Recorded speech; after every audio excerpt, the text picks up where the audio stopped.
आज का टॉपिक है स्वतंत्रता अधिनियम द्वारा परिवर्तन के अन्य कार्य। संविधान के निर्माण और आम कानूनों को लागू करने के अलावा संविधान सभा ने निम्न कार्य भी किए। इसने मई 1949 में राष्ट्रमंडल में भारत की सदस्यता का सत्यापन किया। इसने 22 जुलाई 1947 को राष्ट्रीय ध्वज को अपनाया। इसने 24 जनवरी 1950 को राष्ट्रीय गान को अपनाया। इसने 24 जनवरी 1950 को राष्ट्रीय गीत को अपनाया। इसने 24 जनवरी 1950 को डॉक्टर राजेंद्र प्रसाद को भारत के पहले मुख्यमंत्री के रूप में चुना। 2 साल 11 माह और 18 दिनों में संविधान सभा की कुल 11 बैठकें हुई। संविधान निर्माताओं ने लगभग 60 देशों के संविधानों का अवलोकन किया और इसके प्रारूप पर 114 दिनों तक विचार हुआ। संविधान के निर्माण पर कुल 64 लाख रुपए का खर्च आया। 24 जनवरी 1950 को संविधान सभा की अंतिम बैठक हुई। इसके बाद सभा ने 26 जनवरी 1950 से 1951 से 1952 में हुए आम चुनावों के बाद बनने वाली नई संसद के निर्माण तक भारत की अंतरिम संसद के रूप में काम किया। अगला टॉपिक है संविधान सभा की समितियां। संविधान सभा ने संविधान के निर्माण से संबंधित विभिन्न कार्यों को करने के लिए कई समितियों का गठन किया। इसमें से 8 बड़ी समितियां थीं तथा अन्य छोटी। इन समितियों तथा इनके अध्यक्षों के नाम इस प्रकार हैं।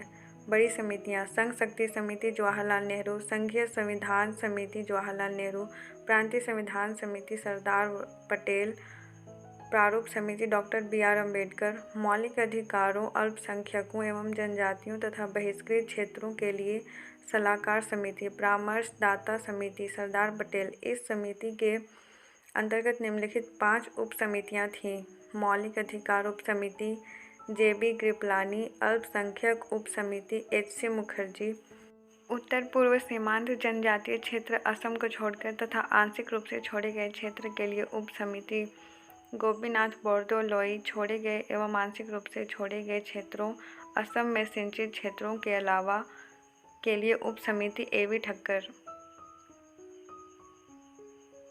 उत्तर पश्चिम फ्रंटियर जनजाति क्षेत्र उप समिति प्रक्रिया नियम समिति डॉक्टर राजेंद्र प्रसाद, राज्यों के लिए समिति राज्यों से समझौता करने वाली जवाहरलाल नेहरू, संचालन समिति डॉक्टर राजेंद्र प्रसाद, छोटी समितियां वित्त एवं कर्मचारी स्टाफ समिति डॉक्टर राजेंद्र प्रसाद, प्रत्यायक क्रेडेंशियल समिति अल्लादी कृष्णा स्वामी अय्यर, सदन समिति बी पट्टाभी सितार मैया, कार्य संचालन समिति डॉक्टर के.एम. मुंशी, राष्ट्रध्वज संबंधी तदर्थ समिति डॉक्टर राजेंद्र प्रसाद, संविधान सभा के कार्यों के लिए समिति जी.वी. मावलंकर, सर्वोच्च न्यायालय के लिए तदर्थ समिति एस. वरदाचारी जो कि सभा के सदस्य नहीं थे, मुख्य आयुक्तों के प्रांतों के लिए समिति बी पट्टाभी सितार मैया, संघीय संविधान के वित्तीय प्रावधानों संबंधी समिति नलिनी रंजन सरकार जो कि सभा के सदस्य नहीं थे,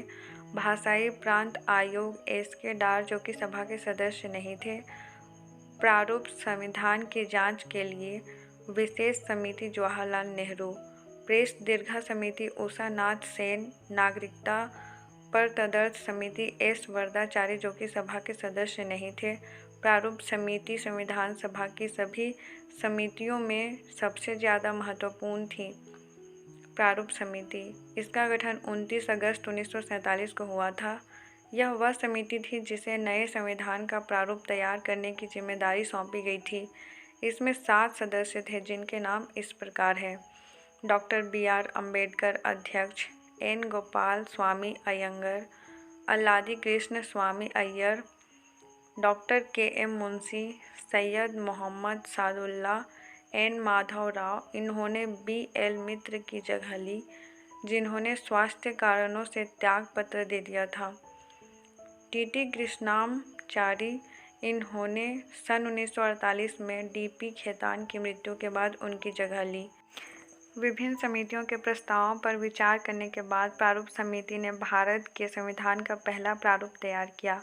इसे फरवरी 1948 में प्रकाशित किया गया। भारत के लोगों को इस प्रारूप पर चर्चा करने और संशोधनों का प्रस्ताव देने के लिए 8 माह का समय दिया गया। लोगों की शिकायतों, आलोचनाओं और सुझावों के परिप्रेक्ष्य में प्रारूप समिति ने दूसरा प्रारूप तैयार किया, जिसे अक्टूबर 1948 में प्रकाशित किया गया। प्रारूप समिति ने अपना प्रारूप तैयार करने में 6 माह से भी कम समय लिया। इस दौरान उसकी कुल 141 बैठकें हुईं। अगर आपको वीडियो सही लगी हो तो please like, share and subscribe जरूर कीजिए। धन्यवाद।